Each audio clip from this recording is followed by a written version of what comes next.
Fala pessoal, bem-vindas a mais uma das nossas análises visuais. Hoje a gente vai bater um papo sobre um texto super antigo e, sendo bem sincero, super mal compreendido, o capítulo 6 do livro de Levítico. É muito fácil bater o olho nesse documento e achar que é só um amontoado de regras teológicas antigas, não é mesmo?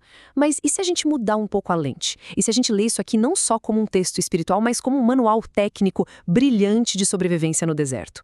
Sério, quando a gente tira aquela poeira de milênios e olha bem de perto para essas instruções, o que aparece é um sistema incrivelmente sofisticado. Um sistema feito sob medida para manter toda uma comunidade viva nas condições mais extremas que se possa imaginar.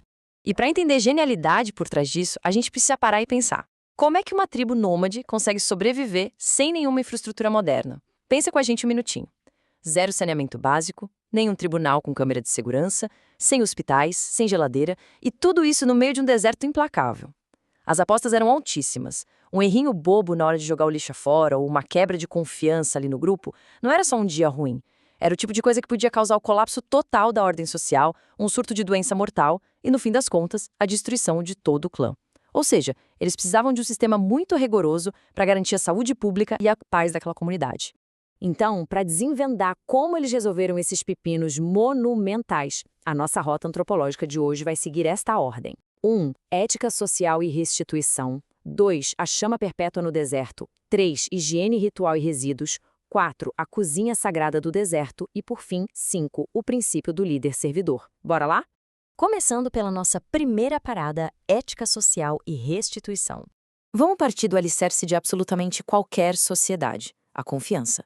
Nas tribos lá do Antigo Oriente Próximo, não tinha Serasa, não tinha auditoria financeira. A confiança mútua era literalmente o score de crédito daquela época. E os primeiros versículos desse capítulo vão direto ao ponto nos crimes contra o patrimônio. Falso testemunho, apropriação indébita, roubo, ou até mesmo aquela mentirinha básica sobre algo que alguém achou perdido. Num lugar onde todo mundo depende do vizinho para não morrer de fome ou sede, uma fraude não é só um crime financeiro, não. É um ataque direto e devastador à união do clã. Se a palavra de alguém não vale nada, a tribo implode. E é aí que entra um conceito fascinante de justiça restaurativa. Se alguém cometesse uma fraude, pedir desculpas não era o suficiente. A pessoa tinha que devolver o item roubado e, presta atenção, pagar uma multa obrigatória. Exatamente 120% do valor voltava para a mão da vítima. Era o que a gente chama de reparação horizontal, ou seja, resolve o problema com o seu vizinho primeiro, antes de sequer pensar em pedir perdão para Deus, a chamada reparação vertical. E isso ilustra muito bem a lógica desse manual passo a passo. Olha que sequência genial. Passo 1, paga a dívida para a vítima. Passo 2, paga a multa dos 20% em cima. E só no passo 3, o infrator podia ir lá no altar oferecer o seu sacrifício. Historicamente, isso é uma sacada de mestre, porque impedia a galera de usar o sistema religioso como um passe livre para pecar. Ninguém com dinheiro ou influência podia simplesmente fraudar alguém, bancar um sacrifício caro e dar o assunto por encerrado. A justiça social e o acerto de contas com a vítima eram pré-requisitos totalmente negociáveis para qualquer tipo de paz espiritual. Muito bem, avançando agora para a parte 2, a chama perpétua no deserto. Vamos imaginar a cena bem no centro do acampamento. O altar era tipo o farol geográfico da tribo, o ponto para onde todas as tendas apontavam. Só que manter esse coração batendo era um pesadelo logístico dos grandes. O texto traz uma regra fundamental que diz o seguinte: o fogo arderá continuamente sobre o altar, não se apagará. Teologicamente, lindo, poético, simbolizava o acesso ininterrupto ao sagrado e a presença contínua de Deus ali. Mas, colocando os óculos da sobrevivência no deserto, nossa, a realidade de executar essa ordem sem falhar era simplesmente exaustiva. Tenta só imaginar a mão de obra. A gente está falando de manter uma fogueira acesa 24 horas por dia, 7 dias por semana, enfrentando tempestade de areia, frio cortante na madrugada, calor infernal de dia. E de onde eles tiravam tanta lenha no meio de um deserto para alimentar um fogo que não podia apagar nunca? Isso exigia que o pessoal fizesse expedições constantes e perigosas em regiões superáridas só para catar madeira, sem contar a escala de plantão da classe sacerdotal que tinha que rodar noite e dia sem errar. E claro, fogo que queima sem parar gera o quê? Cinza, uma quantidade colossal de cinzas que precisava ser limpa todo santo dia. Era um trabalho braçal pesadíssimo e sem fim só para manter as operações centrais funcionando. O que os leva direto à nossa parte 3, higiene ritual e resíduos. Com todo esse suor e trabalho pesado debaixo daquele sol de rachar, o foco do texto dá uma guinada para a saúde física desses trabalhadores. Saneamento básico, minha gente. Lidar com resíduos e higiene pessoal naquele calor não era só estética ou rito religioso. Era uma barreira crítica contra doenças mortais.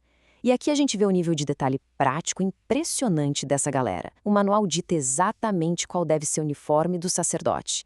Linho. E por que não a lã, que era super comum na época? Bom, porque a lã esquenta, acumula suor, fica com mau cheiro e dá um baita trabalho para higienizar rápido. Já o linho, além de estar associado à pureza, ele é extremamente respirável, fresquinho e muito fácil de lavar. O linho não era apenas um símbolo de status da elite, funcionava como um verdadeiro equipamento de proteção individual. Era uma necessidade higiênica absoluta para sobreviver ao trabalho pesado sob aquele sol implacável. E tem mais, a higiene não parava na escolha do tecido. O texto exige que na hora de tirar cinzas orgânicas lá do altar, o sacerdote precisava literalmente trocar de roupa. Ele vestia roupas específicas só para carregar essa sujeira, sair caminhando para bem longe, fora do acampamento, e despejar tudo num lugar limpo. Pensa na sabedoria sanitária absurda disso. Manter qualquer tipo de resíduo orgânico bem longe das barracas impedia a proliferação de bactérias, protegia o solo e, o mais importante de tudo, salvava o suprimento de água da comunidade inteira. Um vacilo aqui e eles teriam uma epidemia varrendo o acampamento. E falando em contaminação, vamos para a parte 4, a cozinha sagrada do deserto. Mudando do lixo para comida, chegamos na cozinha dos sacerdotes. Eles se alimentavam de partes específicas das ofertas que o povo trazia, mas as regras culinárias eram extremamente rígidas. O texto dita que eles tinham que comer essas ofertas lá no pátio, sem usar fermento.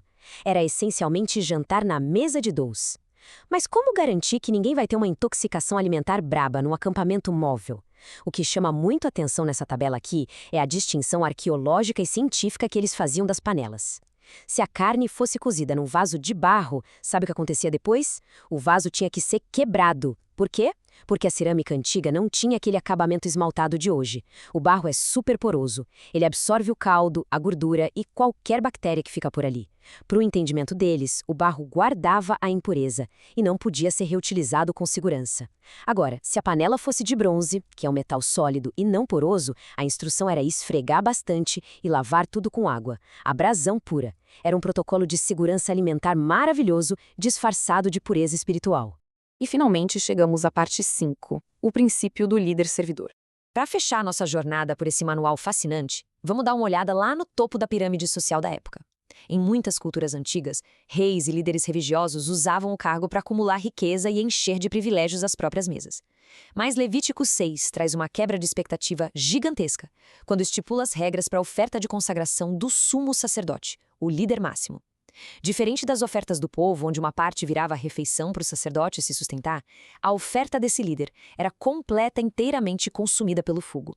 Nenhuma, mas nenhuma parte dela podia ser comida ou aproveitada por quem ofereceu. Era um lembrete visual fortíssimo de que o líder, antes de qualquer coisa, era um servo. Ele jamais podia tirar vantagem ou lucrar pessoalmente da própria adoração ou do fato de estar no topo da hierarquia. A entrega dele tinha que ser absoluta e 100% desinteressada. E é exatamente isso que deixa a gente com essa baita reflexão no final. A gente viajou por multas para fraudadores, escalas exaustivas de limpeza, protocolos pesados de higiene e, por fim, fomos bater lá na prestação de contas dos líderes. É incrível pensar como um texto de milhares de anos sobre como sobreviver no meio do nada entende tão profundamente a natureza humana.